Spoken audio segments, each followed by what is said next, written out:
Nyoko Lombuso njengamanje babukeli beSelect Africa TV emakhaya. Sawubona sikumukele Select Africa TV ngiyakwamukela mbukele ehlelweni Inside My Story. Ngabe ungowesifazane, ngabe umzali ukhulisa intombazane esencane noma umfana wakho osemncane, uphinde futhi usumkhulisile, umkhulisele emndenini la ukhona umona noma kunabantu abathembayo kodwa ungacabanga ukuthi khona into abangayenza. Ohlaleni namhlanje sikhuluma nowesifazane odlule ezintweni eziningi kodwa namhlanje uyaphila. Kugcina ngalapho wathunjwa, wadlwengula, wakhulelwa, waphinda kusesejabuleke sekukho konke, waphinda futhi wadlulelwa na umnyeni wakhe.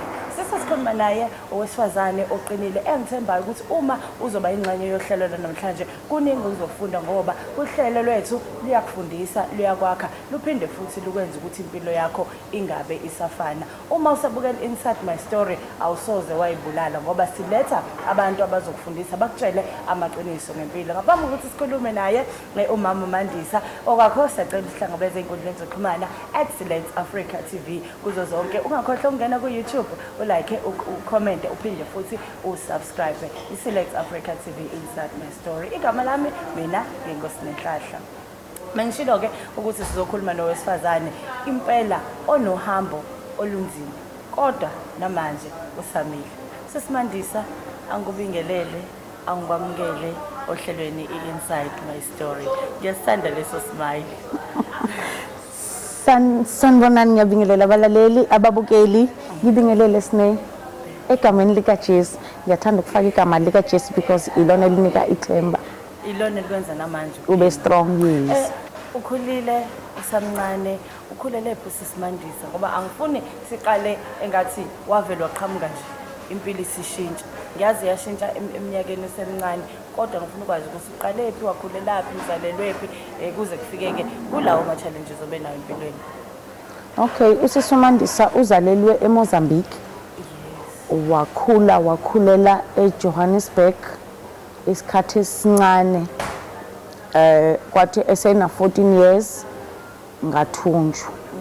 ngathunjelwa eKZN from Johannesburg ngazovukela eKZN. Okay, ngizoqala ngichaza story sami. NgoMandisa othanda ukusmile kakhulu. Umuhle futhi. Okay, so ukukhula kwami kwaku right ebunganeni bami up to my 14 years la ngaqala khona nga experience impilo ebuhlungu. Lapha ubaba wami selahlekelwe yonke into ayenayo. Wathi mase lahlekelwe yonke into kwamele ngiqale asispread kubafowabo. Ngase ngithathwa uanti wami kwathi ngisafika nje wavele washona. Uma kushona uanti kwamele ngiyohlala kwababa omncane. La kubaba omncane kukhona udadewethu omunye naye sasikade sinaye ekhaya but ubekhuliswa ubaba wami ngenxa yokuthi ubaba wakhe isimo sasingekho kahle, but sikhule sonke nje from ebunganeni bethu kulamana obaba bethu. Sehlaphe sesimandisa einganeni zami baba wakho nibangaki mangaka amantombazane ufuna sibone lapho ukuthi manikhula ukhiliswa baba onezinto eziright. Mayiphela nikhula nibangaki ekhaya? Ekhaya siba u9 sesisonke. Amantombazana awu6 nabafana bawu3. So 7 ngosisi lo omunye kababa omncane okhuliswa ubaba. Yes. So uma sesithathwa ilabo baba omncane so kwaphoqa ukuthi sihlale ndawonye.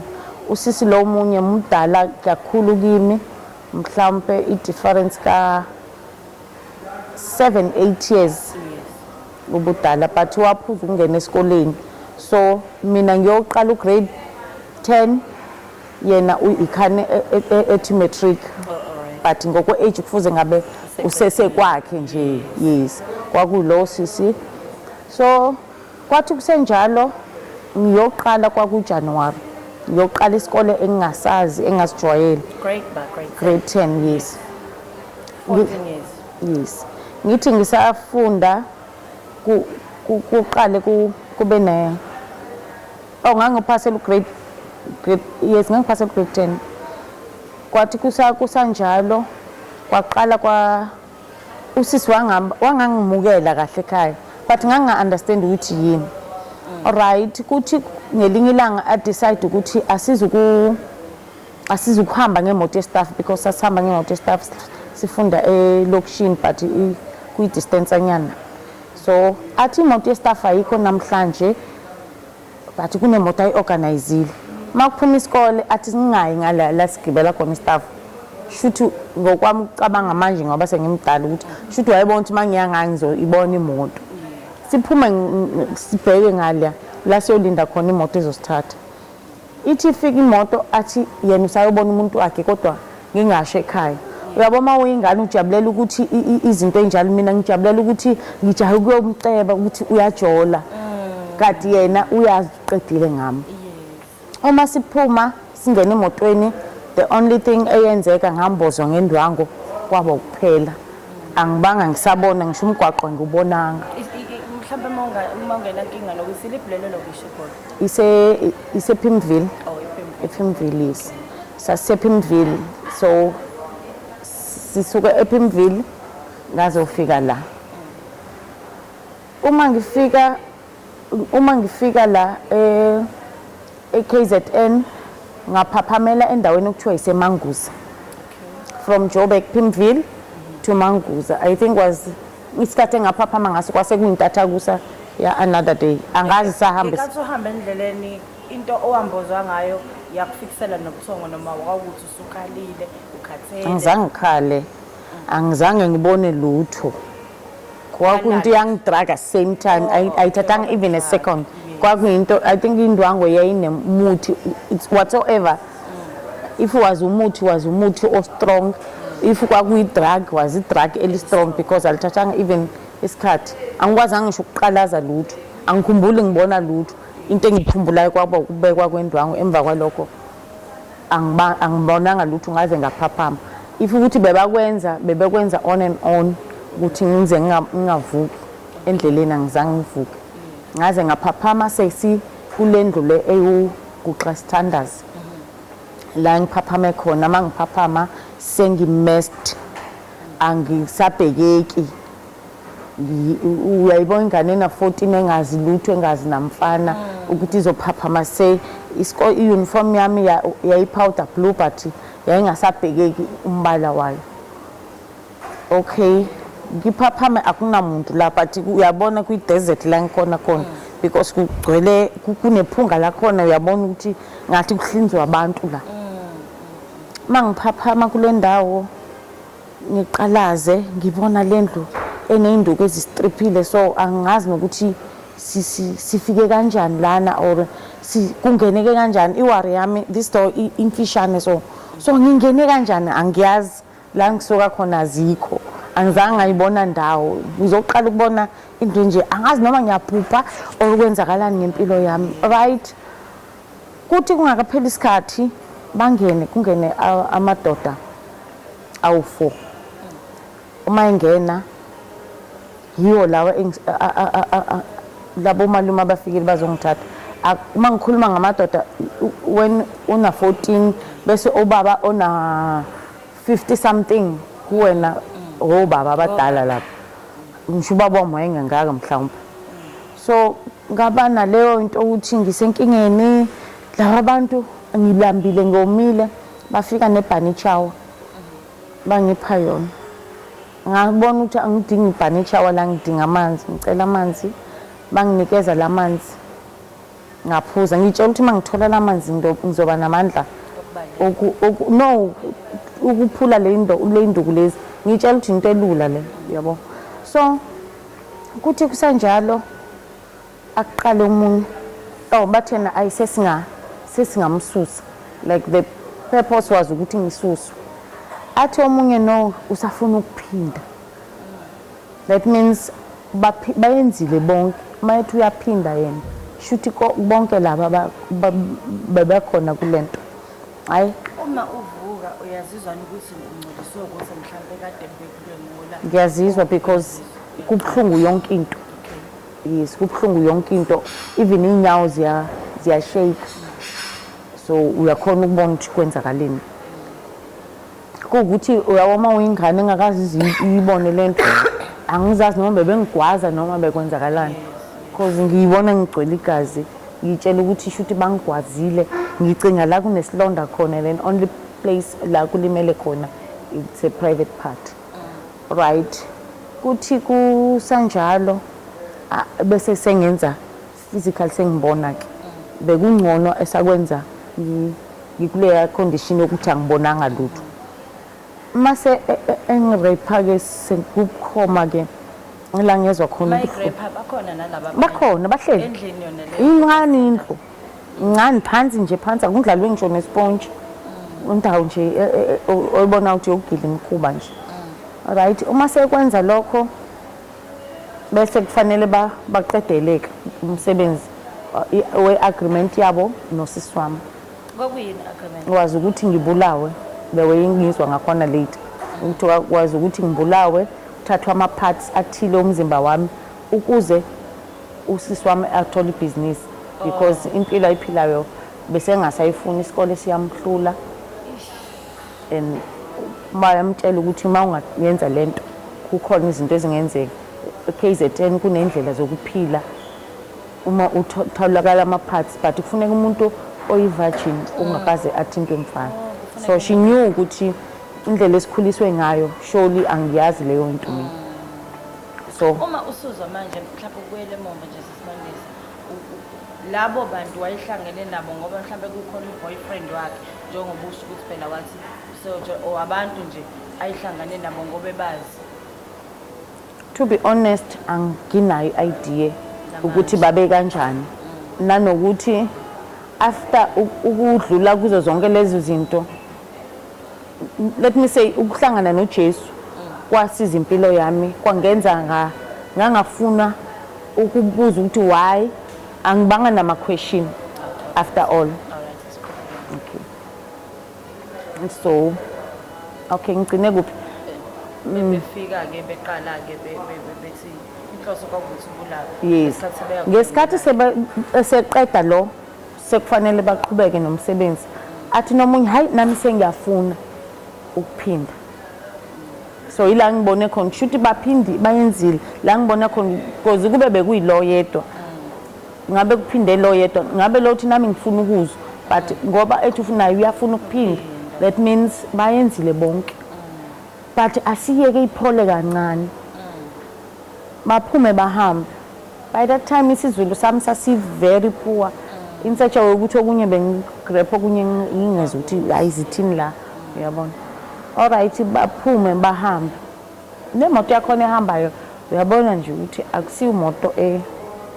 right ngiyayizwa nje la sithela ngakhona ukuduma kwayo iphume ihamba imoto mayihamba imoto ngivele ngicabanga ukuthi angizame stripha lezi nduku ngiphume ngibaleke kwakusasekuseni kakhulu but makuJanuary you know ukuthi 4 o'clock suka kusakhanya ngizama ukutatabuka ngiphume mangithi ngaphuma utshani le ndawo esikuyo akuhambe bantu you can see ukuthi akunabantu abahambayo ngithi ngithi awuthi ngizama ukushaya lo mnyango mangithi kathi nginhlahla bageje ingidi uma bageje ingidi kwaba izukuphuma ngibaleke ngaphuma mangiphuma ngabaleka ngaphumela otshanini ngadavuza ke ngaze ngayophumela kade ngihambile nje ngiyibuka le ndawo bengifuna ukuyibona ngamehlo ngike ngahamba kuyo was November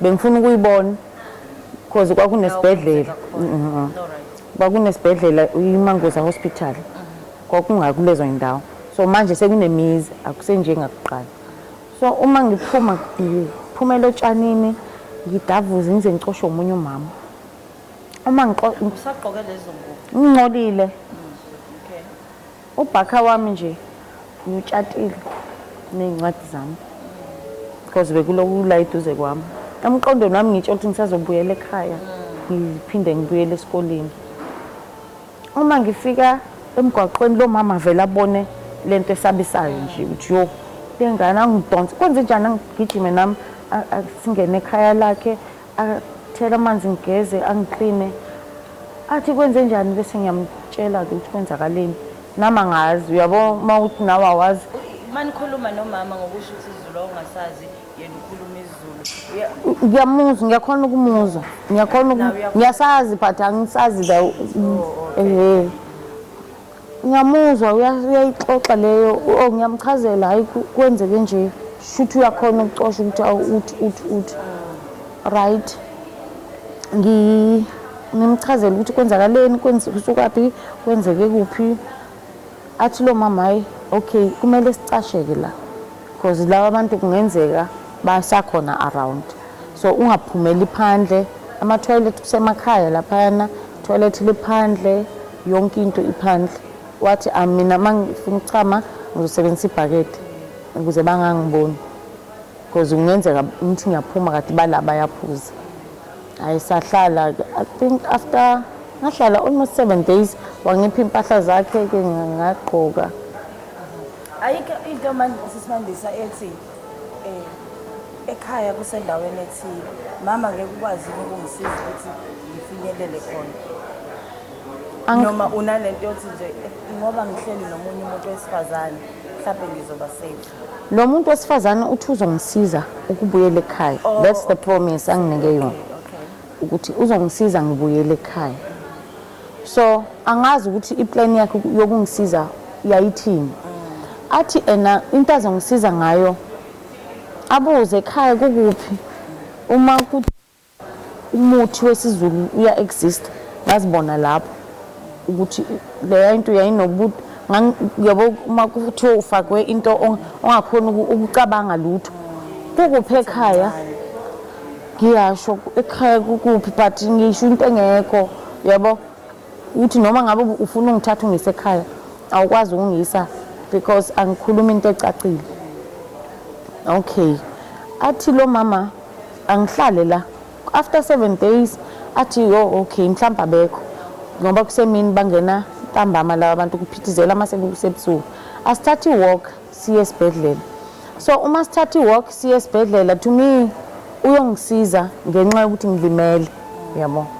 Uma sifika esibhedlela athi mama uyakhuluma nalabantu akhuluma nabo but akukho ngiyabona lokhu bekhuluma uma kuthiwa muhle yabo uchazwa ngichaza ukuthi bathi ngimuhle ngiyasmile understand ukuthi kwenziwani la kuyasetshenzwa right usetshenzwa nabantu noma nabasebenzi basesibhedlela. Yes but only ama male. Oh okay. Ay kushona ilanga ngisene yabo umuntu wesilisa ngisathi kumsaba so mayikhuluma nabo noma bathi muhle ngiyahleka but to me kuzani lento ukuthi izilwane lezi. Alright kushona ilanga sesihambile sibuyele ekhaya kushona ilanga ngibuyele endaweni yami yokucasha.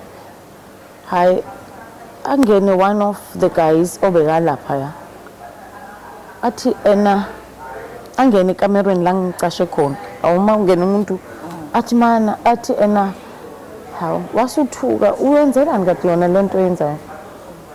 Ngithi mina ngikhale ngithi mina hayi bengingafuni ngitshela ukuthi mama ubaxoxela ukuthi mina ngirepiwe bengingafuni angibazi laba bantu kodwa hayi man usuthini manje mina ngikhuluma ngalento yenza la ukudayise ngomzimba omncane kanje.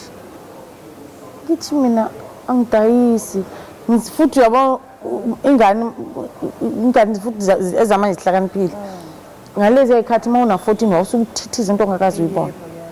Ngithi na angidayisi mina bangibambe ngenkane athi cha njengoba ulana uvuma ukuthi mama njengoba ulapha esibhedlela uyazi benenzani hayi ubona ukuthi siyabo siyakhuluma asizwani ukhuluma enye language ngikhuluma enye language.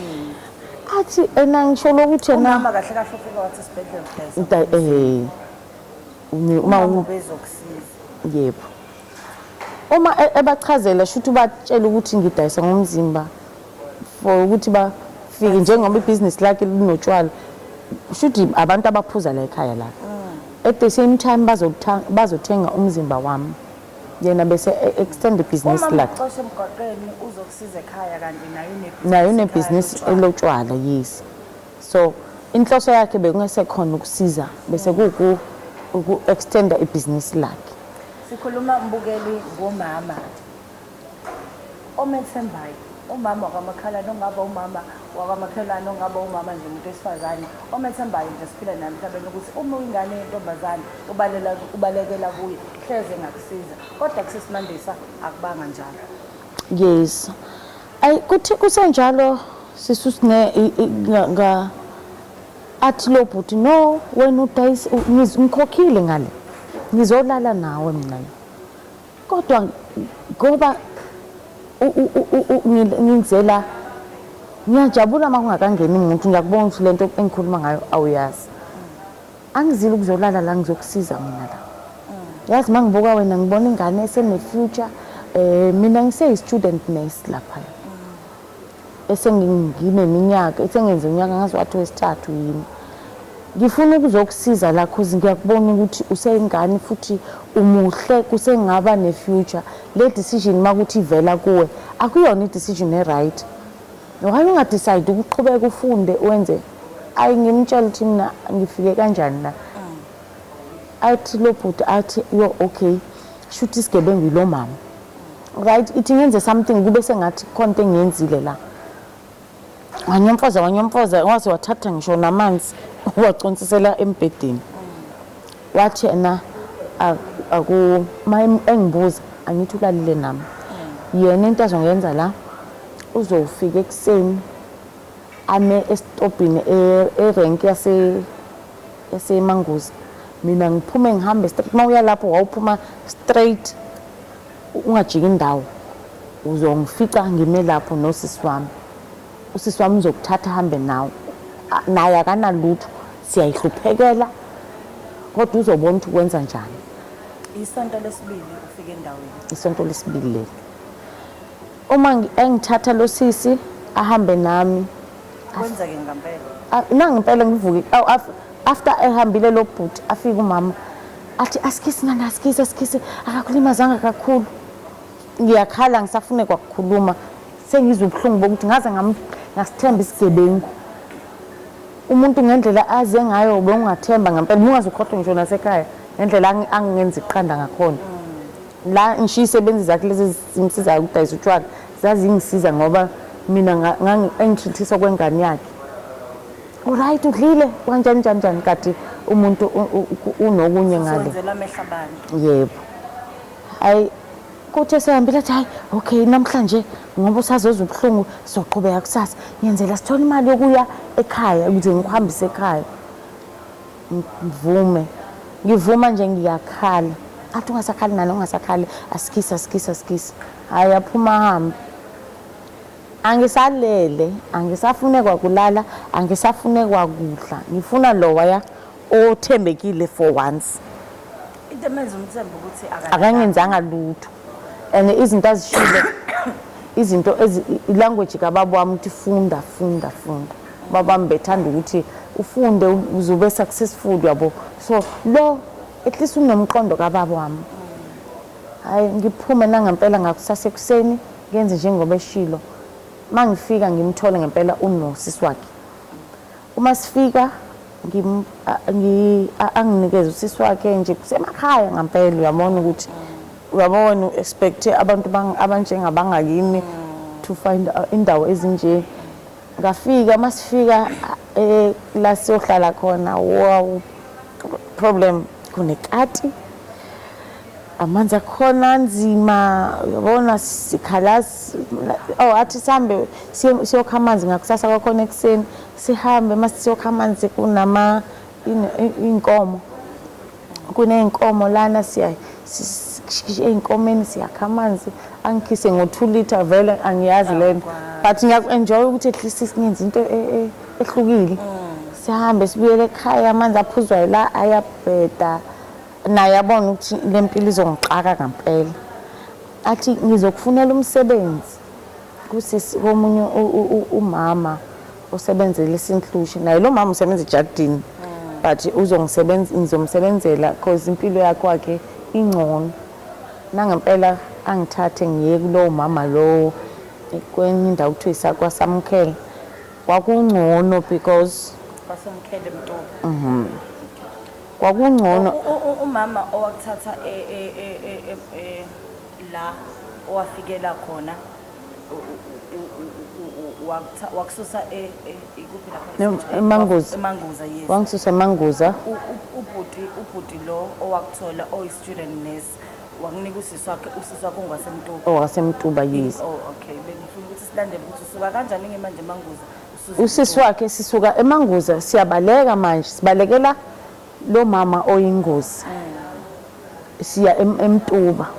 So uMtuba noManguza indawo ende kakhulu i-distance, so akuzukuba lula ukuthi angithole lo mama. Right, uma sifika ke eMtuba yila sifika khona sesiqala enye chapter. Sengiyaqala manje ngiyasebenza. Ngisebenza kanjani? Ngikhule ekhaya kuno aunt. Impilo yokukha amanzi angiyazi, angikaze ngisibe kuthiwa siyokha amanzi ngoba ngisho kuthiwa amanzi awekho siya komunye umuzi onepizza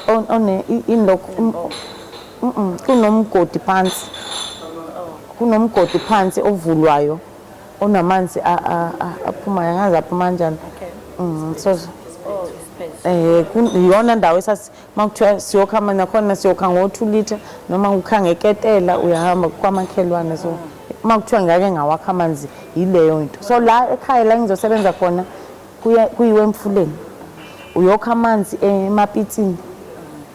Angikazi ukuthi ngiya-enjoya lento, ngiyabona nje kuyaphithizela.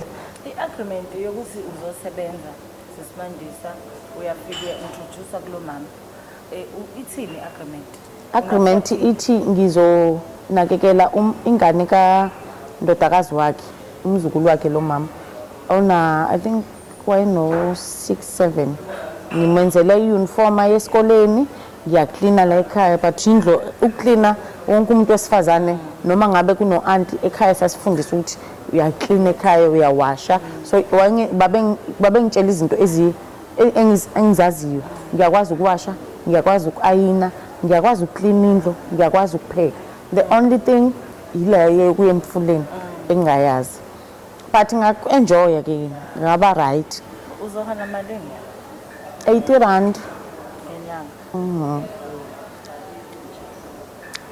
Ngalo 80 rand angicabanga ukuthi kimina sengivumile ukuthi abazali bami silahlekelene.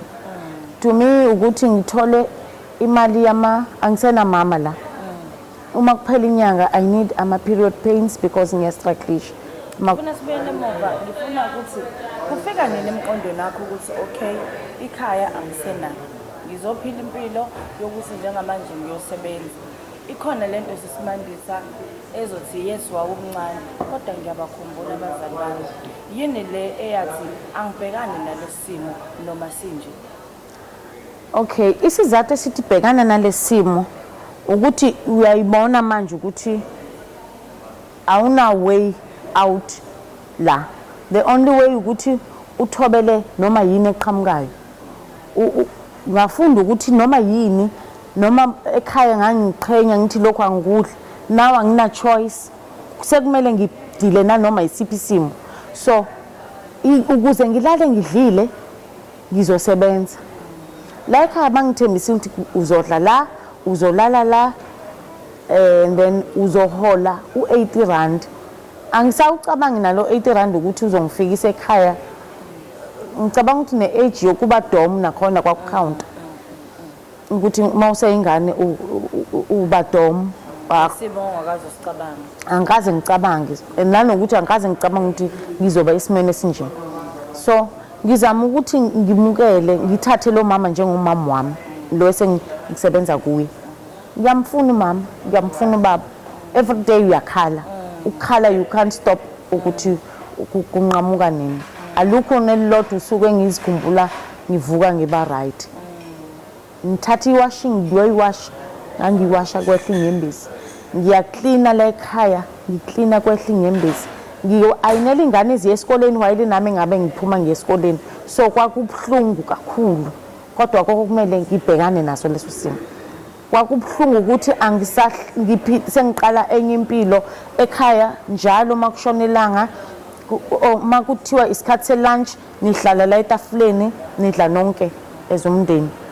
Sekufika isikhathi la ngizoqala manje uma ekhaya ngikhule kuphakwa emabhawuli umuntu ayidishele into ayifunayo nezomnelise ukuze kungabikho okuchithekayo. Kumele uqagele manje ukuthi usine uzodla ukudla okungakanani. Kuyangifrustrate to ilanguage yangishaya so kwakubuhlungu kakhulu. I'm 14 years. So kufika isikhathi sokuthi ngiyeqale ngemfuleni ke ngiye ukhamanzi. Ngiphume ke mangiphuma ngijabulela ukuthi ngibone kugcwele izingane la ontanga wethu kuyadlalwa ngiya-enjoya ke lokho. Ngimncane sekuyafika ukuthi vele ngiyingane kwakhona ukuthi ngiyasebenza akuyenzi sense. Right babona ukuthi ngiyahluleka ukwenza lento uyabona kubhizi lapha no one bachazwe ilanguage yami ngihlukile nje la endaweni. Bachazwe ngendlela ngikhuluma ngayo le language yami engasile nje bayachazeka abantu. Uphuma wena ubani wena uyabo abodwa bakhuluma sipawupete uyabo nje ngihlangene nento engayazi ngisafuna ukwazi longihleke right kwabamnandi thwala ke ndiso isigubhu kwakuyibhakede mangithi ngiyalithwala livele mangithi lithi yishiyo lento ukuthi angiyazi yibathe ngiyabona baya enjoy. To me was nice ngikufuna nami ukuthi ngifike to the point la ngithwala khona ngihambe njengalowo engimbonayo ehamba engasabamisha ukubamba. Ngithi ngiyalibamba lisho ibhakede ukuthi cha la akwaziwa lento liwe ibhakede lifi malifi ibhakede athi lo mama awuzukhola this month ngoba usubulela ibhakede yo ngiqale iwari bakhona ke manje sengiyamfuna ngempela uma ngoba sengiyabona insuku zami zokungena kuma period ziyasondela ngizokwenza njani anginama-pad anginalutho kuvele kudlula inyanga kungenzeki lutho ngijabule uyabona ingane eSdom ijabulela ukuthi ayingena kwangcono ngizokuzwa ama-pain right hayibo Kobe ngisebenze kula ekhaya ngiyajwayela. Into ekujabulisayo ukuthi vele if bengena kulo ma period. Ngizobengizwa manager kanjani lento le. Hayi kudlule isikhathi kuze kufika isikhathi sokuthi ngihola athi lo mama okay angifundi ukulokho nje because ngiyahluleka ukuthwala angiphushe ingolovana. Ngithe bayifake ke bangifakela isigubhu awukwasebenzeka kwaba right kwaba indlela elula ke ngakhona ukusebenza kwaba right yaphela inyanga ngahamba ngayidropeni ngayithengela lezi zinto engizifunayo ezibalekile idlula inyanga yesi2 imaphi lo nyaka was 98 udlule hayibo lutho sisi ukungena kuphinde futhi eyesithathu sengiqala ukuba worried nami hayi nala ekhaya abuze lo mama shuthi uloku uyacheck angibuze awukhulelwe kodwa wena hayi ngibona nje ayibo le language asekhuluma iyangihlukumeza uyakhuluma umuntu eswini engazi angazi when unayi boyfriend maphe sebekhuluma lezi zinto angifuni ukukhuluma ngalokho sebafuna ukukhuluma indaba zokuthi ngijolile njani hayi ngiqale ngiba frustrated sengifuna ukuhamba khona umunye umama wamakhelwane ngimtshela ukuthi bangihlupha la angisho ukuthi bangihlupha ndlela bangihlupha lokho bangi-assume ukuthi ngikhulele angisafuni ukusebenza khona bangihlukumeza nje ngiqamba amanga ayikho into engihlukunyezwa ngayo ngihlukunyezwe yi-question nje ayithi okay ngizokufunela komunye umama engisebenza naye espa lo omsebenzelayo umxoxelile nosisi lo okuthathe emangazi ukuthi kwenzakaleni nalo wasise akangixoxele akaze sikhulume lutho naye akaze akhulume angimazi ukuthi kwakunani kulo mama emqondweni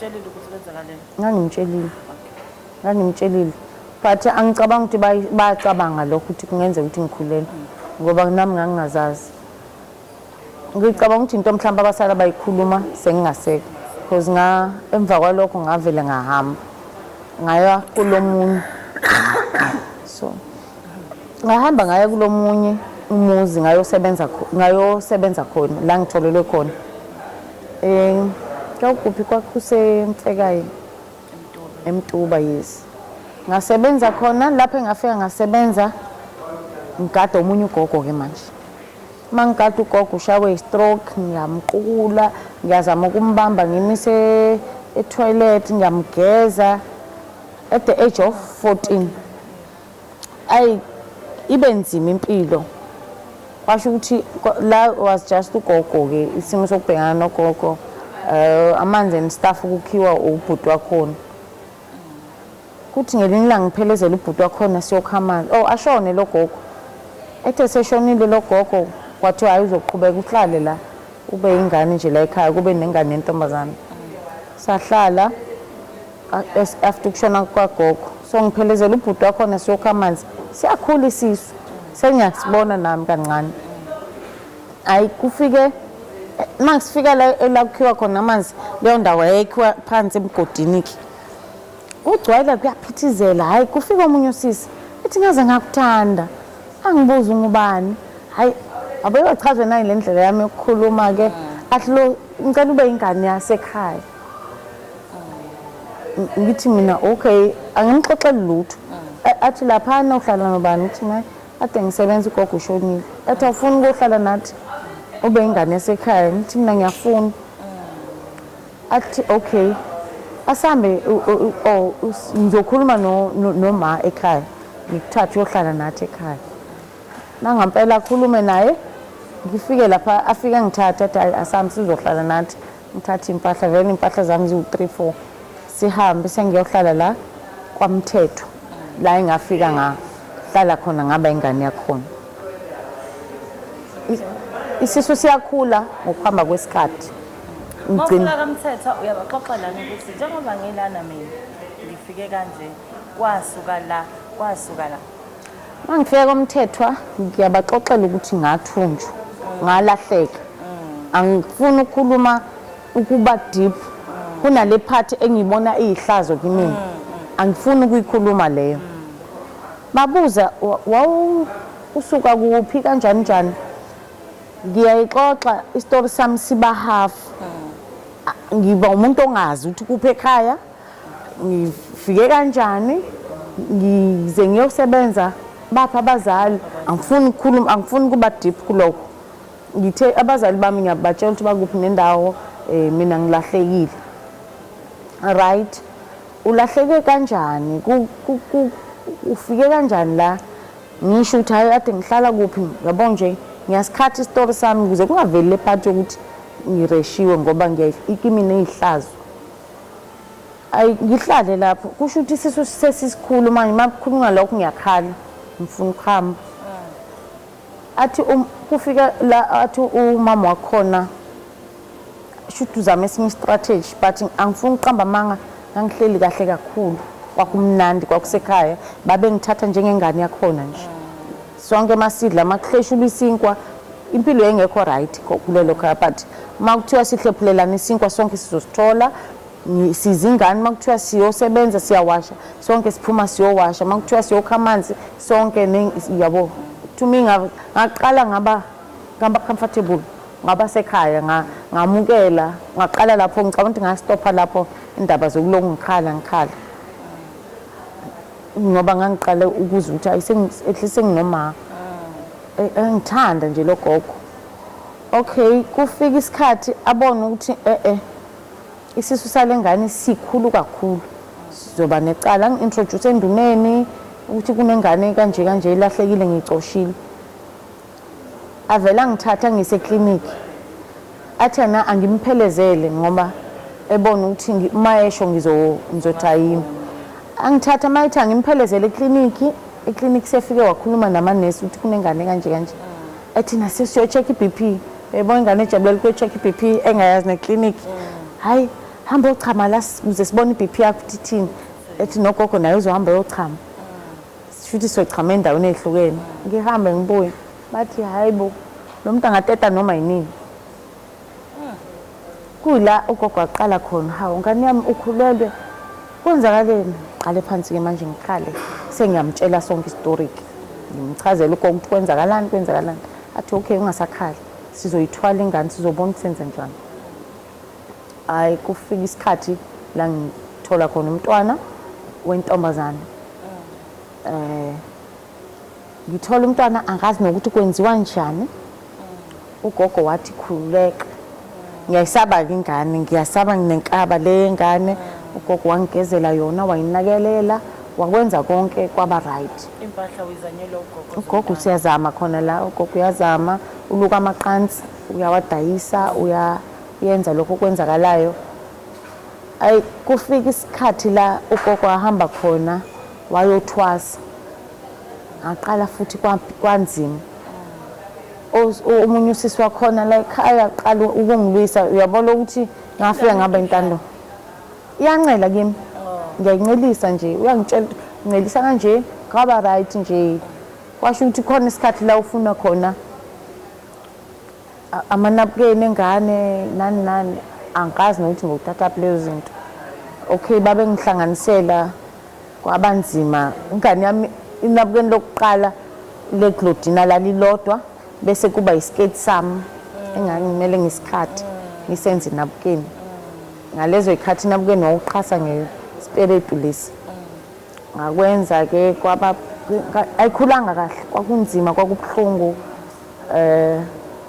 Ayikho into eyayibhlungu njengokuthi kuyo yonke leyo nto you don't have even cousin to tell ukuthi how do you feel ukuthi kubuhlungu kangakanani.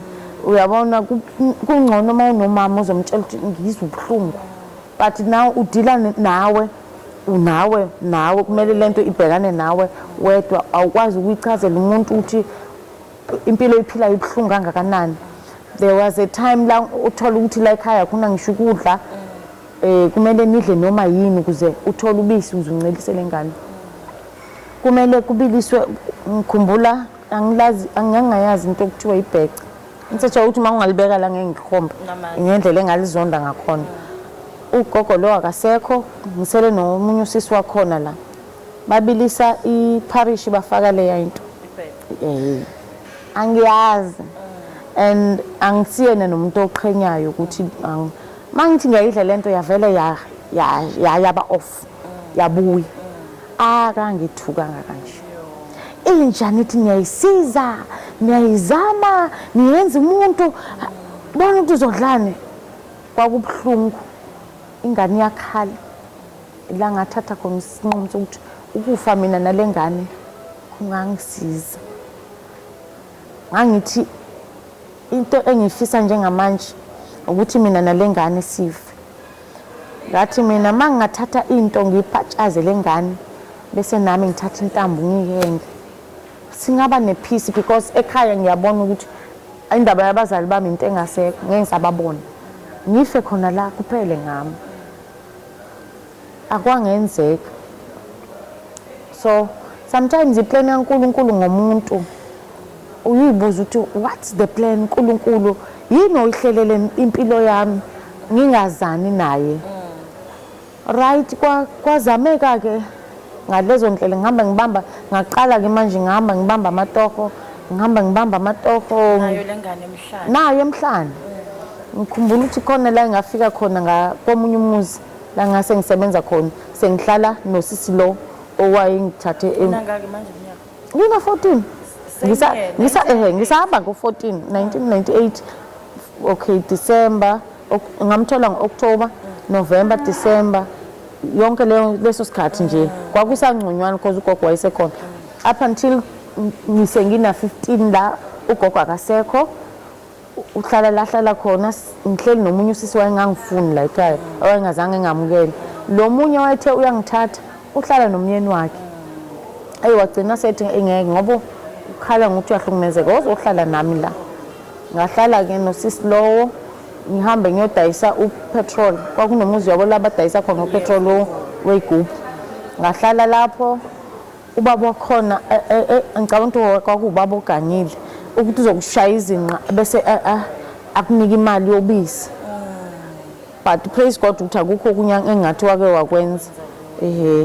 Wayelokhu uyangithanda kodwa manje uhlala nonkosikazi la so yonke into uyenza akhipha imali ayifihla angifumbathisa. So ngaqala kwakungathi kuba ngconywana ngikwazi nokuthenga impahla zengane naye lo mama wala kuleli khaya athengele ingane ithengele nobisi. So kwaqala kwaba noshintsho ngaze ngaqala ngaphuma ngayosebenza ngihamba ngibamba amatoho sengiyayibona ukuthi angisena choice la ukuba ingane kwangiphelela ngina 14 years. After 14 years kwaphela ukuba ingane kwamela ngibe matured. Ngicabanga ukuthi yini engayenza ukuze lengane ikhule. Ngayikhulisa ingane kungekho mnandi, kungekho lutho olumnandi. Up until ngize ngithatha i-decision ukuthi ingane siyikhulile sina 7 years. Awaziwe ekhaya. Angaziwe ekhaya. Ekhaya sekuze kwaba nomncwabo weimpahla zami. Ngoba vele ayisekho indaba yami. Intengenga sebacingile bafonile bacingile emaredweni bacinga yonke indawo akukho la kukhulunywa khona ukuthi khona ingane enje bake bayibona. Alright sekungcwatshiwe nje nikhuluma noMandisi oseke wangcwatshwa la nikhuluma ngomuntu wake wangcwatshwa lavalwe ichapter yakhe yaphela. Okay kuthi kusenjalo ngithi sengithola umsebenzi empangeni. Ngithi ngithola itoho empangeni kwaba right sengikhohliwe yabo vele sengiwa komthetho senginane ID yakomthetho. Una 20 manje. Sengina 20. Ne ID ngisengihlala no ubani ugogo okwenzela. Ugogo wangenzela komthetho. Wayesengithatha njengengane yakhona ngisho kwenziwa nje ngingane yakhona nje. Namanje nje ngithe ingane yakhona. Ngisho kuthiwa kuyashadwa ngiyabalwa ingutsheni zakhona ezabiwayo. So ngingane yakhona yakamthetho. Nayizolo kade ngile ngayobabona kwamthetho. So ngaba right ngahlala kuleyo mndeni kwaba right ngaphuma ngishiye ingane kwagogo. Ngiyosebenza mina empangeni. Ngiphuma ngiyosebenza ngibuyela eMtuba ekhaya. Phuma ngiyosebenza konke. Khona umuntu sisimandisa mawuhlangana nabantu eyimuka ingane yakho uthi waze wamudla ubani ubaba wakhe waze wamudla uyasazi thina abantu ikhona uthini ngiyakhala ngoba ngifuna ukukhuluma ngalezi zinto mawubuza nje baba welengane ngiyakhala awunayo inzondo mawibuka uthi lengane angihlelanga lengane ngiyazi angimazi ubaba wayo angazi ngiyosini kuyo ey'nsukwini zokuqala ngaba nayo inzondo ngesikhathi ngihlukumezeka ngithukwa ngenxa yayo ngaba nayo inzondo ukuthi ngcono ngiyibulale ngaba nayo inzondo angifuni uqamba amanga but later on angifuni ukungasho ukuthi lo wagogo wakwamthetho wangisiza kakhulu because wayehlala engikhuthaza ukuthi nginengane enhle izokhula iyona ezongisiza yabo nje wayengikhuthaza izongivusa lengane ngibe umuntu mhlawumbe udokotela yabo eloko eyitshala lento ukuze ngingayibulali udokotela wakho madoda yabo nje amdlalise ngezinto insearch ukuthi khona la wayeloko ethi hey ummeli lo ngoba ayithanda ukuthi isikhathi esiningi ethi ummeli lo umntanakho mayihlina nje athi ngambomeli angasafune kuzwa lutho so ngayifaka le nto ukuthi hayi ummeli athi mase ekhulile ngangifuna abe ummeli basho uthena kayona leyo nto engiyifunayo mina ngishiswa ilento eyashiwa ugogo ayi okay kufike ngithi ngisempangeni sengiyasebenza sengiqala nje sijwayele nempilo right sengiyagroove nokugroove siphume nabangani sithi siphuma sisengwelezane jam around ey'tolo kunendawo lapha engwelezane kunesonto elingala sisemotweni amehlo ami mayithi abuka kuleli sonto ngibona ubaba omkhulu wami phezu kwendlu ingqondo ibuye hayi man konje kunobaba omkhulu uyabo lento yasegoli ukuthi uthi KZN yiDurban so to me ngisempangeni la angikho eDurban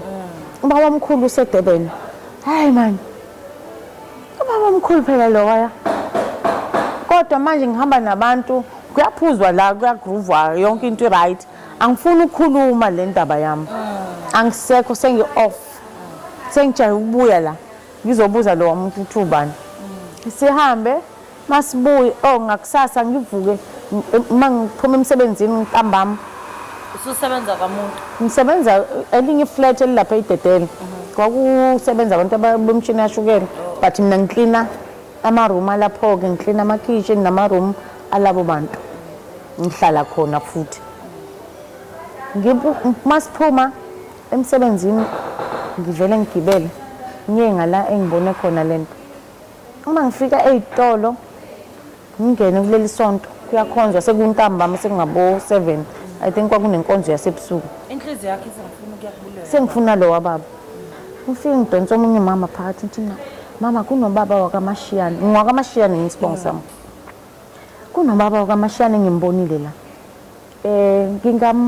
ngiyamazini athi oh ngithi mina ngimbone phekweni athi oh baba Mashiyane akekho yazi namhla emkhulekweni ngithi ngiyamazi uhlalaphi athi uhlala la eJabulani ngayilokishini ukuthi ena ngingane yakhe ngiyamphazamisa manje umama uyakhonza la ngithi mama ngicela sikhulume ngingane yakhe elahlekile lo mama interest le ndaba le engiza nayo ngaphuma siphuma ngimchazele ngangithunjiwe kanje so ngimbone la nebe ngicabanga ukuthi useDurban olalonga so ngimbonile la ngifuna ukubuyela ekhaya athi lo mama okay makuphuma inkonzo sohamba inkonzo ihlala idonse kuze kushaya u9 ntamba ebusuku masiphuma angihambise lo mama sifike sinokhe kababa omkhulu masinokha athi kuvele kuze yena bomkhulu mayivula ifastela mayivula ikhethini lasekitchen ethi kade ubani lo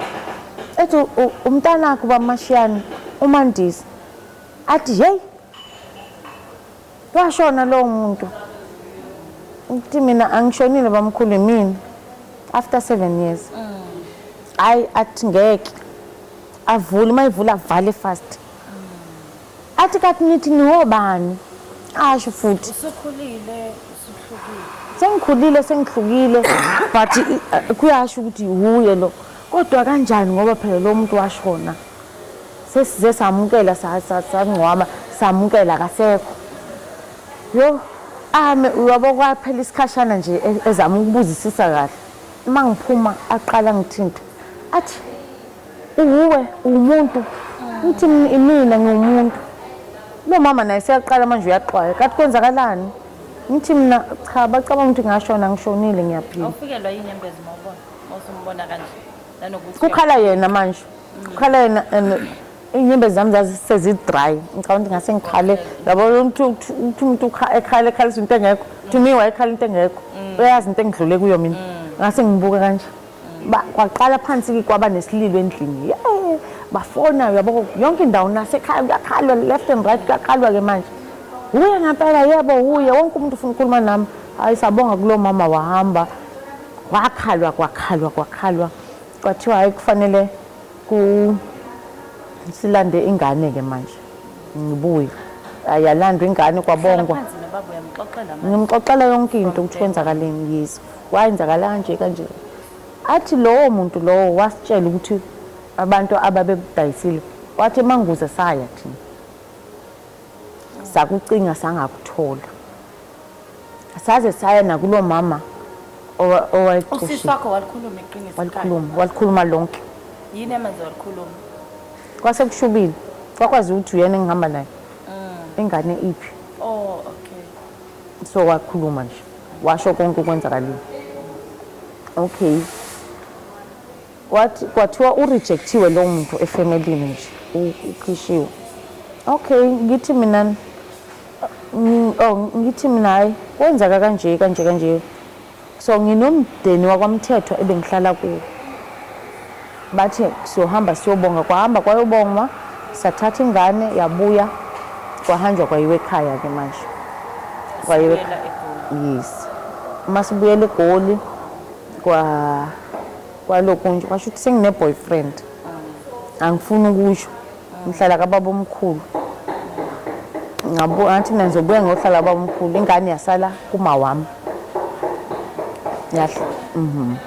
yasala kwaba right yonke into sabuya sahlala kwaba right the very same sis wayintshontsha ingane yakho leyo ngayazi futhi yebo wayintshontsha wathi uyoyifaka esikoleni ngakwakhe uhlale Witbank nafika intshontsha bayatshela yini ekhaya ukuthi usisi wakho nawe futhi uyakukholwa lokho ngiyazi vele ngisuke naye ngisuke naye ukuthi ngibuka ukuthi masikhule emndenini Mrs. sasiwosisi angeke ngize ngicabanga ukuthi usisi wami engangenza ngimina ngangicabanga ukuthi ngiyantshontshwa ngangicabanga ukuthi ntshontshiwe ngoba kodwa futhi mase ngibuyisa ingqondo uyena othi angingene la and ukhulumile nalabo bantu uyabazi ukhulumile nalabo bantu wathi nango ke yabo mayithi nango ke shuthi kunento engale so ingqondo yabuya ukuthi bebazana laba bantu isilima bekuyimina ngimncane angazi lutho uyabona nje ukwenza into ongayi-understand okay kufika isikhathi ngibuyele KZN mangibuyele KZN athi ubaba omkhulu no ngcono ubuyele esikoleni ngizokutholela indawo uzofunda kube right okay ngafunda mabuyele esikoleni uyakhopha 7 years kunoka grade 10 angikhophi akungeni lutho uyacabanga kwenzakalani ngiyafunda akungeni lutho la akungeni lutho ngibathe ngiyazama ngiyafunda ayikwasho ukuthi ayikho le ndaba 2 sengine boyfriend manje mase nginale boyfriend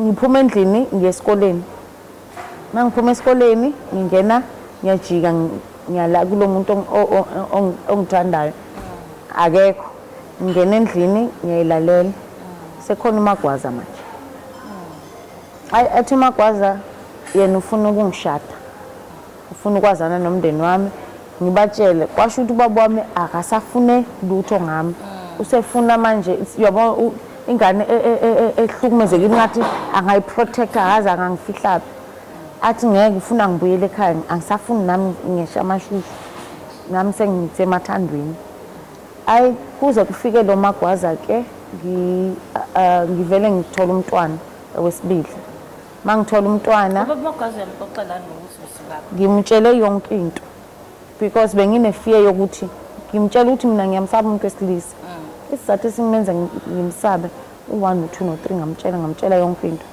athi mina ngikuthanda unjalo futhi nje ngathi mina ngisaba ukuthi kungenzeka ukuthi uthi uyangithinta ngithuke ngoba angisathembi umuntu wesilisa ngihlukumezekile athi ngeke ngizo understand nangempela waye understanda wayekwazi ukungi-understand ukuthi ngiwumuntu onjani okay kwafika ke isikhathi kwaze kwashadwa kwaba right ngabuyela ngaba right ngaba untombazane after that ngamukela uJesu mase ngamukela uJesu khona lento ethi ekhaya bafuna ukwenza umcimbi just welcome ekhaya awakhonzi wamadlozi but sikholelwa kuNkulunkulu kakhulu so bayenza umcimbi wokungiwelcome ekhaya uma bawenza lo mcimbi angikashadi but ukhona uMagwaza uselobolile ngihambe mangifika ekhaya aqhamuka usisi for the first time after sonke lesikhathi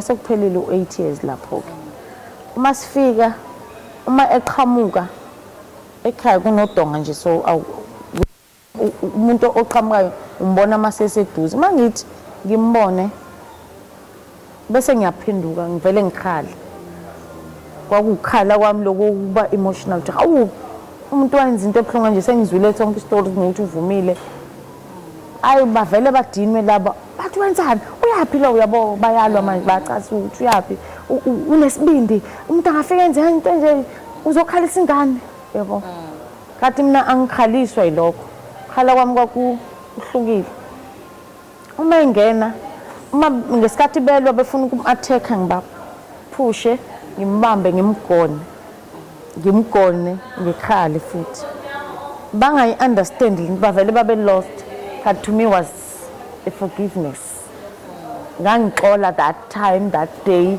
ngangidlula futhi yini yenza ukuthi ngixolele ukuthi nga-understanda ukuthi it wasn't about yena uNkulunkulu ngithi sengisindisiwe so sengibona ukuthi uNkulunkulu khona into kwangafuneki yonke lento le yonke le game le was ukuthi kutholakale mina mhlawumbe kube ngakhula kahle ngangeke ngimazi uNkulunkulu mhlawumbe kube ngakhula yonke into right the way kungakhona xolela.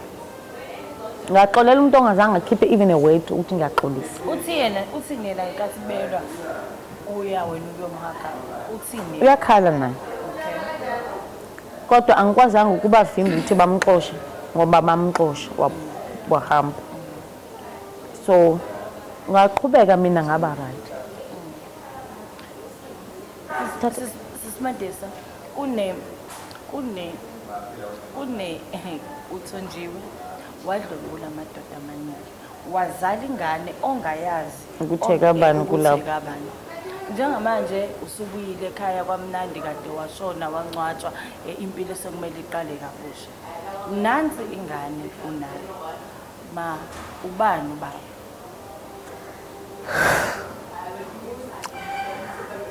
Okay.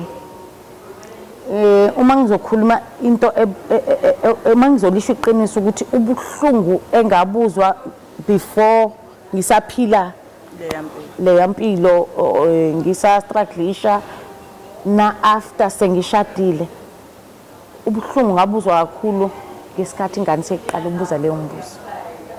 All along ngicabanga ukuthi kwakukhona but ngikuthatha light up until ingane izongibuza kade ubani ubaba. Ukubuza ngani? Waqala ukungibuza wayena I think wayena 12 13 ena 12 13 14 uyabuza ngihambe ngithi mangithini ngiphendula ngithini lento nje sengibuza kuma wami ngibuza umndenini ngibuza abakwamagwaza iphendulwa ithiwani into nje ngiphendula ianswer sengifuna ianswer because each and every happiness kumele unombuzo ozongithena down noma singaba senjabulweni enjani kunombuzo ozayo ozongenza kuphele konke. Kuthi mase sihambe siye kuma social work ngihamba ngedwa ngiyowatshela ukuthi nginesimo esinje ngidinga umuntu ozongilekelela ukuthi sichazele ingane ngichaza kanjani ngoba umntwana usafunda bathi no umlinde at least aqede matric. Yo kwabanzima ngoba ngicabanga ukuthi wayenalo ukuthi lo wamndeni wakwamthethwa yikubo shuthi the more ekhula ngithi ningananga ubaba wakho ngikhomba ubaba Magwaza wathi ma angiyona ingane mina ngiyakhumbula ubaba ebuza lona okabani ebuza mina ukuthi lona okabani wathi wena owami ukube ngangingowakhe ubaba Magwaza wazothi ani lo wethu ngithi awungeke uyabona ngiyalo nami ngizama ukuzidefenda ngento engekho. Kwaba buhlungu ubuhlungu engabudonsa ngithi ngizamela ukuthi umntwana athi 14 ethi mawami masena 14 sobe sisihlala naye phansi masena 17 eseqeda isikole sobe sesihlala naye phansi sikhuluma uthi mase eqeda isikole mase kumele aphase umatric avela ufeyile mayifeyile umatric avela shona uma wami vele kuqale kube nzima kuze kufika usuku la ngiyakholwa sengize ngiyapreacha nasesontweni ngiyazenza izinto kunebandla engisebenzayo ngiyalida ngenza lokho kodwa after all na umbuzo ekhaya ayi kufika isikhathi umoya ingcwele sekhuluma nami ukuthi mutshela dila nayo lento manje akasekho umama inkinga yakho uthembela too much kubantu uyile kuma social worker wakwazanga uyile kuphi awusizakalanga wena usizakale ube right awuyanga kuma social worker awuyanga ndawo wasizwa yimi ukuze ingqondo yakho ibuyele isebenze ake udile nalesimo kuthi kuyibirthday yakhe eseqala ukuhlupha ke sebambe nestage ngimthengele ifoni ngoba ngangingafuna abe ne-cellphone ngimthengele i-cellphone ngimbize ngikhulume naye sikhale washo ukuthi mina ngicabanga ukuthi ku right kanti kuyena akuyikho lokungimtshela khona still Umtsheliseni. Kithi mina ngareshwa ngimtshela njengoba kunjalo ngareshwa ngathunjwa ngahlukumezeka but ngathola wena ngangakubulala ngoba ngiyakuthanda athi phola phana sasihlala khona ngithi lababa sicosha hayi ahlanganisa 101 kwasho ukuthi akuyikho lokho akufunayo kuze kufika isikhathi esontweni ngisemsebenzini angikho emsebenzini bona basesontweni.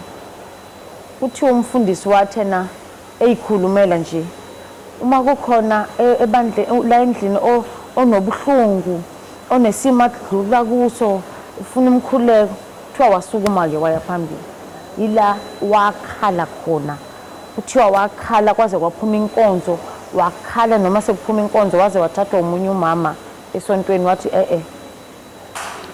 akungaphezulu khonto ayifihlayo lo mhlawumbe ingane ihlukumezekile khonto ngeke ahambe nayo endlini ayobuza yini lekukhalisa kangaka Simphiwe athi Simphiwe ngikhalisa ukuthi uma akafuna ungitshela ukuthi ngwakwabani kade elokho wathi uthini uma wathi uma waresho ila umama afika amtshela khona yonke into ukuthi uma wakho wadlula kanje kanje kanje kanje sengiphazanyiswa igama elithi Simphiwe uteta wawusamncane uba nomqambele ligama ugogo wathi Simphiwe inkosi lo ungamlahli Simphiwe inkosi akasiye umuntu but Simphiwe kaNkulunkulu Simphiwe kangakanani manje mhlawumbe uma ungasibeka nje Sithombeni nanokuthi sengiphila impilweni usamukele uright ngoba ngenzeka mama Magwaza kukhona omunye obhekene nalonke ukuthi angiyazi lengane ngizoyitshela kanjani kwanaye mhlawumbe ayizamukeli omunye uzothi ifelwe i-self esteem njalo njalo. Okay, emva kwalokho waba right. Emva kokuthi etshelwe bese etshelwe lo mama. The following Sunday kwakuzoba iMother's Day. Ila wafika khona esephethe gift. Ethi uyabonga ukuthi ngamthanda enjalo. Ngamthanda ngangamlahla sebamtshelile yonke into uyaxolisa ukuthi kuyo yonke imibuzo ayibuza.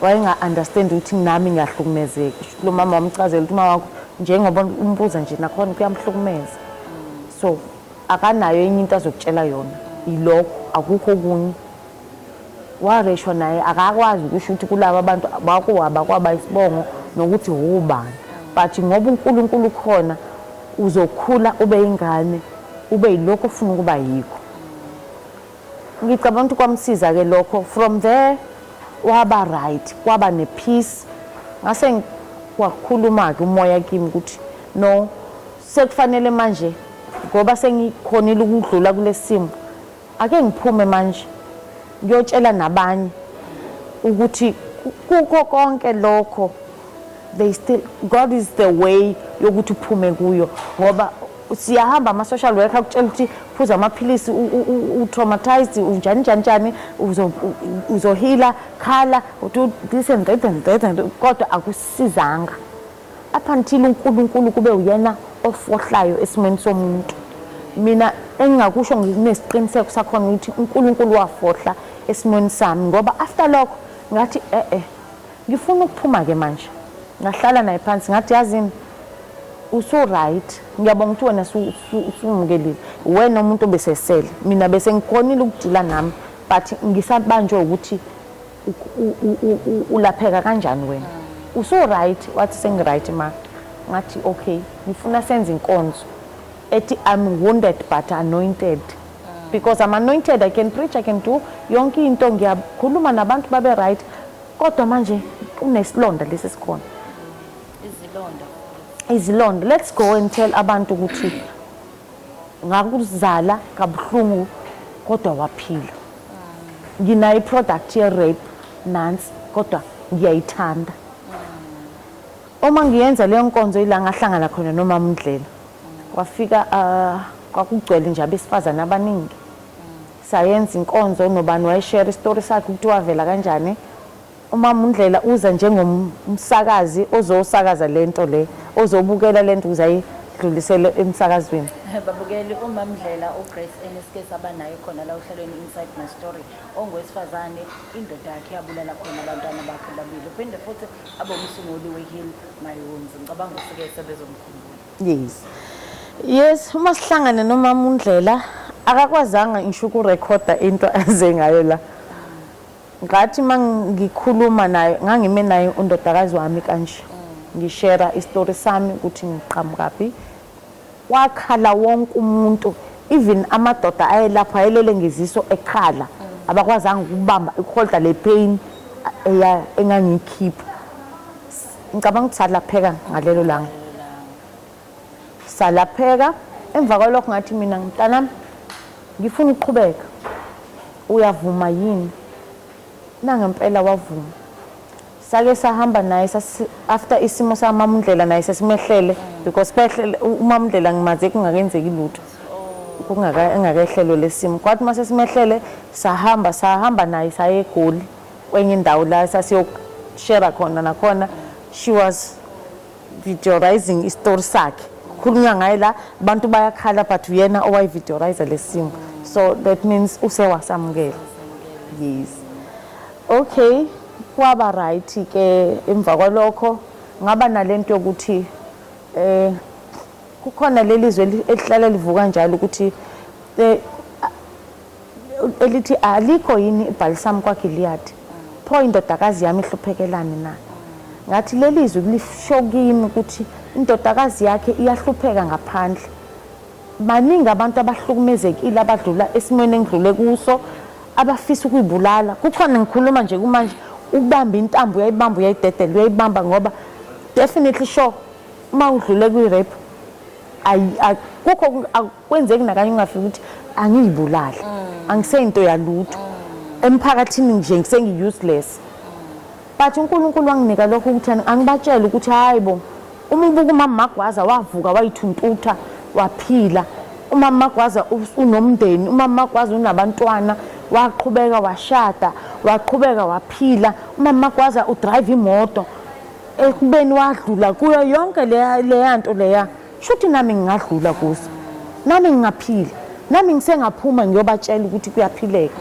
so ngathi mina lelizwe lithi alikho yini ibhalisami kwaGilead lizositshela ukuthi noma kunjena noma isimo sithini njengamanje ubona ukuthi impilo yakho ayiseyilutho no vuka uyithuntuthe ngoba kukhona impilo phambili impilo yakho ayipheleli la madoda mhlamba la khona acabanga ukuthi ngifile noma kuphelile ngami bathi mina ngiyaphila ngaze ngathi ngiyafisa ukuthi ngelinye ilanga ngihambe ngiyowabona ngiwashumayeze ngiwatshele ngoJesu ophilisayo noJesu osiza umuntu kodwa kukho konke ke sisine ayikho into esiza umuntu ngaphandle kaJesu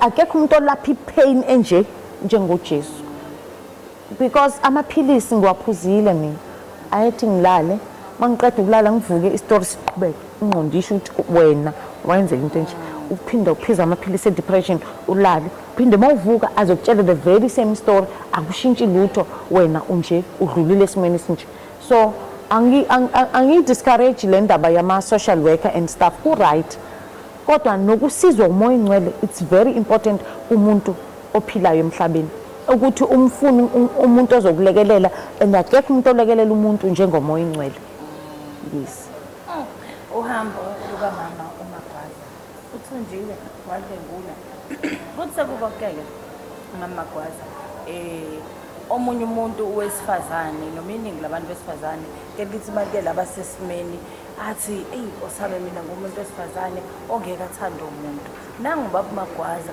ekwamukela ekuthanda nakho konke odlule kukho usungena emshadweni manje sesidlulile lapha noma ngingaphelile kodwa sidlulile uyangena ke manje emshadweni wakho kube njani emshadweni okay emshadweni kube mnandi ngicabanga ukuthi uNkulunkulu waluhlelela uhambo lwami wanginika umyeni waba right wangithanda indlela akududuza ngayo mawucabanga yeah uNkulunkulu owangiduduza ngayo wangiduduza ngendlela e-right wanginika umyeni wangithanda kwaba mnandi yonke into yaba right wamamukela nomntwana wami ovela esimweni esinje wamkhulisa wafunda waze waqeda isikole waba right nje kwasaphila ngangena 22 ngena emshadweni ngiseyintombazanyana nje ngaze ngaphaphamela khona lapha yana ukuthi emshadweni unje kwaba right ngicabanga ukuthi nginakho lokhu ukuthi uNkulunkulu uma umuntu ukakuthembe but ukuthemba kwakhe akakuthembi kamnandi khona into eyisho abafundisi ethi wangena kuJesu hawu yangena inhlahla ekhaya ngeke ngayibuka mina leyo nto ngathi abasho kahle angikho against yona but bathi yangena inhlahla ekhaya yes kwaba mnandi kodwa mina ama challenges abeloko engilandela emshadweni kwaba right bekunokuthula nje noma zikhona izimpi eziba khona each and every mshado kuba khona izinto zakhona kuthe ngo 2023 wagula umyeni wami wagula ngamthwala ngedwa ngadila naso isimo sakhe wasangena siphuma ebhedlela waze wasishiya ngoDisemba ka2023 sengiphuma kwi-pain ngaba nga-enjoy boom another pain so ngithi mina lapho ke ila ngifika ngithi khona uNkulunkulu uma ekuthembile ukuthemba esimweni esingekho mnandi uyaqhubeka uyamthemba uNkulunkulu kuthi sivele konke akuphi injabulo aphindele injabulo ayithathe ngenkathi sekufika leso simo sokudlula kababa uMagwaza awubuyelanga emuva wathi kanti mina uNkulunkulu kimi ufunani umbuzo owafika kuqala lo kanti uNkulunkulu mina ngijabula nini shuthi impilo yami ayidalelwanga yini kube ngijabule yini because ngithi ngisajabule ufike uthi injabulo yami ifike kuthiwe esekuthiwe kwafika lokho ukuthi uNkulunkulu ungithembile mhlambe i assignment yami akuyona engizelela emhlabeni akuyona ukuthi ngizohlala ngibe free but it's all to give hope always ngoba kukhona umfelokazi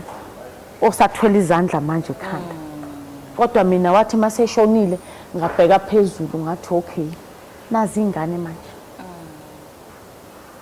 kufanele manje ngi-experience ade ngixoxa nje ngithi mina hayibo kwaze wanzima ukuba indoda mfazi bengithenga i-drill ngithenga ilona marketing induku zakhona mangithi ngiyafika ngiyafaka okay akungeni la shothi bekumele ngishintshe lento le yokubuka ngathi mangithi ngiyabuka ngathi okay ngathi hayi ngitshela umfana engithenga kwi-drill ngithi ngidinga i-drill ngifuna ukudrilla into yama-curtain rail uthi uzoyidrillela yini mama ngithi ngathi yazi kunzima ukuba indoda mfazi bengazi ukuthi ngathi amadoda ayakhala hayi ngathi amadoda unzima kakhulu umsebenzi because ukutake over ukuthi i-light in zonke lezi zinto bengazi mina ngathola umyeni wayespoiled wayengispoiler kakhulu ngangazi ukuthi umlilo ubaswa kanjani ukuze wosiwe inyama sekumele manje ngibasa umlilo wokosa inyama yayosiwa indoda sekumele yosiwe yini yabona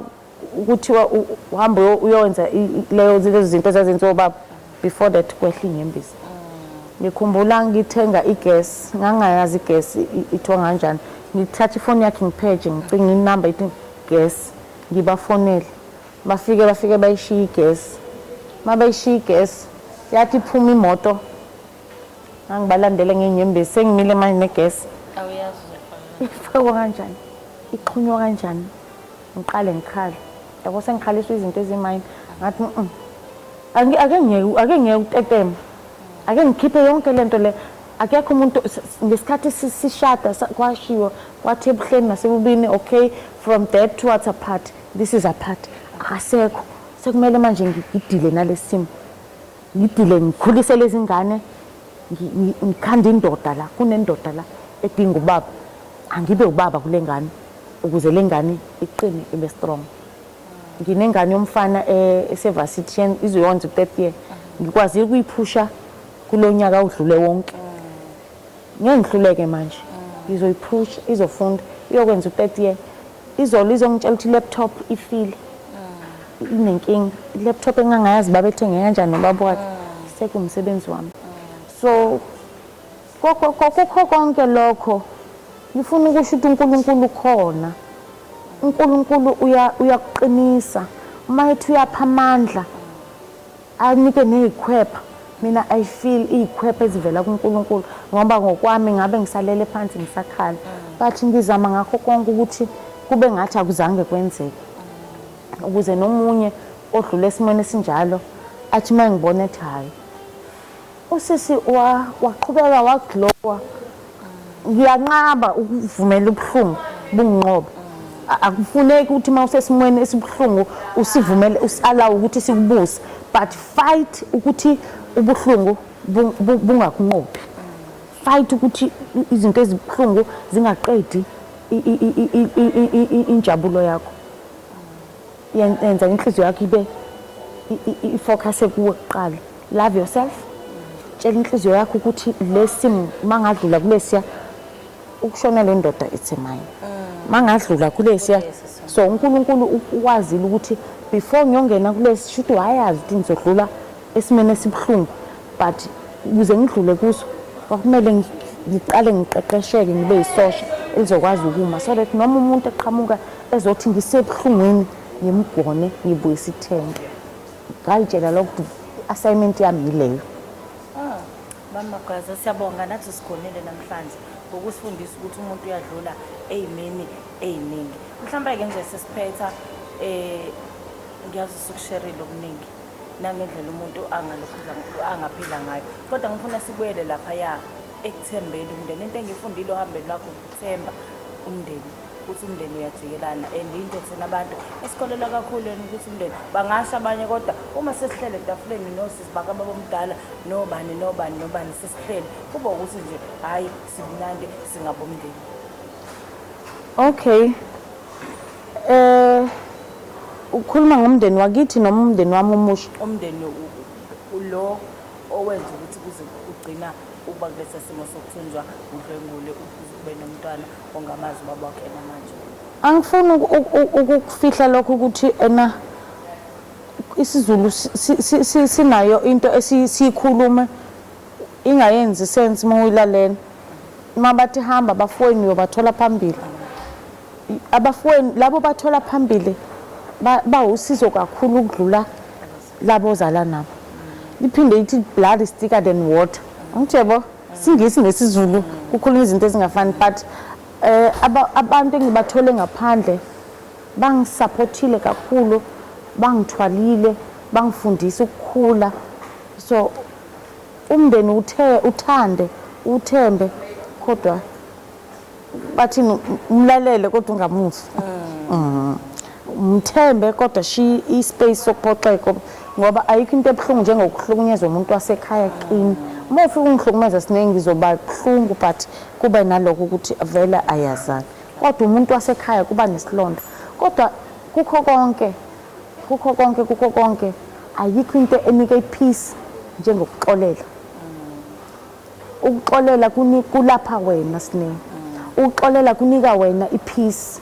Umuntu olaphekayo la uwe ohlukumezekile. Ngoba ungihlukumeza ngiloko ngibambe amagqubu and then ngikubona uyaphumelela ngiyabona yonke into yakho iba right. Ubani ofila le pain yimina. Kanti uma ngikuyekele ngithi uNkulunkulu uzodila nawe each and every time uyabuya usisi ngithi rejectiwe uyabuya kimi ngizongitshela izinto ayihambi kahle. Ngithi qina uNkulunkulu ukhona. Ukhala kubani? Ukhala kulo muntu ayefisa ngathi ngabufile. Ngiyibuza ukuthi ukube ngifile ngabe ubikela ba yonke lento. But still ngikhona ngiyamthanda but angisamthembi. Uma wakwazi ukungihlukumeza ukhona efamilini umuntu akhuluma naye yimi. Umndeni wonke umrejectile but ngikhona mina. Ngiyambekezelela ngiyamukelile ukuthi waze Jane. Bekufanele ngidlule kuzo zonke lezo zinto ukuze ngimazi uNkulunkulu ngim-understand futhi singabi naso nesizathu sokusuka kuye. Yes. Mama Gwaza uhambo lwakho lude, uhambo lwakho luningi. Sina sike sikhaliswe ukuthi nje ubaba wengane ungishiyile, ngiyibona ifana naye, ngizondele khona lokho. Ucabanga ukuthi mangazi isimo sakho ukuthi ke nango kangimazi kodwa futhi inhle ngiyayithanda. Uyabona ukuthi into enzima kanjani. Siyabonga ukuthi sivakashele abasebenzi Africa TV. Siyabonga ukuthi uvume ukuzokhuluma nathi. Sithemba ukuthi baningi abazokushintsha noma baningi abantu abazokufunda uhambeni lakho. uNkulunkulu angusisi. Ngiyabonga sinenge, ngiyabonga kakhulu nakubaleli nababukeli bonke. Inkosi inifusise nonke. Amen. Siyabonga uyila uhambo lasithi uMandisa ukaMashiyane Magwaza. Umama ke wathujwa wakwadembulu wazala ingane angayazi ukuthi iyaka bani. enhle ashilo ukuthi wayibiza igama elimnandi wathi uSimphiwe. Ngiyethemba ukuthi nawe kuleso simo obhekene naso kukhona okucoshile ohlelweni namhlanje i-Inside My Story. Ungakhohlwa ukuhlangabeza ey'nkundleni zokuxhumana eLife Africa TV, ungene ku-YouTube ulike, usubscribe uphinde futhi ukhomenta ngoba sathanda phela ukuzwa amakhomenti akho lapho usikhulisa khona nawukhona nala esinenze kahle khona. Mina nento esinenhlahla le Select Africa.